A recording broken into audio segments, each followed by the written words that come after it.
Danas snimamo najteži video u povijesti Dentelija. O čemu? Drugi svjetski rat. Ne, treći. O Thompsonovim zubima svitu. Martina, Molim, Paško. desio se veliki hajp oko Thompsona, a niko ne spominje najvažniju stvar. Thompsonove zube. Tako je. Znaš šta, ja bih htjela prokomentirati, ja obožavam prokomentirati zube, ali u dobroj namjeri, s nikakvom kritikom, nego samo volim komentirati u edukativne svrhe. Pa evo, jel ti se da prođemo, ja i ti, njegovu situaciju malo? A pa salutno. Dakle, neću se vraćati na onu fazu kad nije Thompson ima zubi. Prepoznao je važnost da uradi, kako bi naši ljudi rekli, zube. I ja moram reći da su mi njegovi zubi prvi koje je napravio najljepši. To je bila metal keramika i tu se vidi točno da je pratio stomatolog liniju osmijeha i zubi su dosta individualni. Pojedinačni, individualni, mislim da su zapravo najsličniji onome kako je on originalno izgledao, iako nemamo tu sliku, to nisam vidjela. Međutim, drugi zubi koje je napravio, mislim da se isto radi o metal keramici, su malo već bombonkasti. I dosta su svi u jednoj ravnoj liniji i tu se već vidi da je napravio zube. Uredno izgleda, njegovano, svjetliji su, puno su svjetliji njegovi prvi zubi, ali osobno onako, mislim da su dosta debeliji zaokruženi. Treće zadnje zube koje je napravio su cirkon keramika, ali bih se usudila reći da su dosta jednolični. Isto su onako, kako ja to ponekad znam reći pacijentima, bloketasti, onako kao iz jednog komada.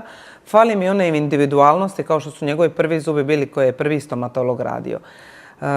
Na ovoj jednoj slici koju možeš prikazati vidi se da kad pusti usnicu, gornji zubi se uopće ne vide, što znači da su kratko napravljeni. Trebali bi biti malo duži, a donji zubi mu se vide. A kad se donji zubi pune vide, onda je to uvijek nekako odlika starosti.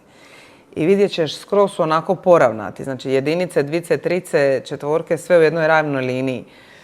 Tako da ja Thompsona poštivam i mislim da evo u ovoj situaciji da je možda moglo ova treća sreća biti malo sretnija. To vidimo mi zubari, je li to pacijenti ne vide, klijenti to ne vide. Njima je dobro, njima je bitno da je bijelo, lijepo da je njegovano, da je ravno, da je, ajmo reći, simetrično.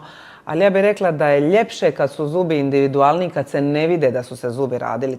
Sad je trend vraćanja na prirodno, ne govorim samo o boji, nego o obliku, da to izgleda stvarno kao njegovi zubi kao što su bili, a ne da se više rade zubi onako da se vide da se napravili zubi.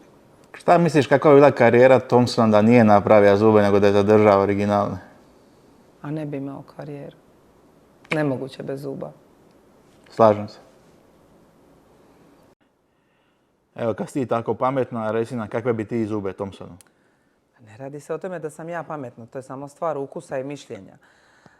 Vidi, svakako bi mu radila cirkon keramiku, jer ne znam koliki je raspon, koliko zubi nedostaje, tako da ne može biti staklo keramika, ali bi individualizirala i napravila tako da su jedinice malo duže, cijela fronta da je malo duža, da se vidi kad opusti usnicu.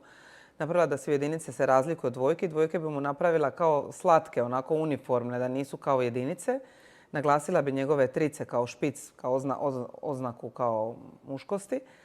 Ali bih mu napravila tanke, da su transparentne, tanke, da dole imaju onu prozirnost, da više liče na prave zube, ne na cirkon. Dobro, njegovi pravi zubi nisu bili bog zna šta.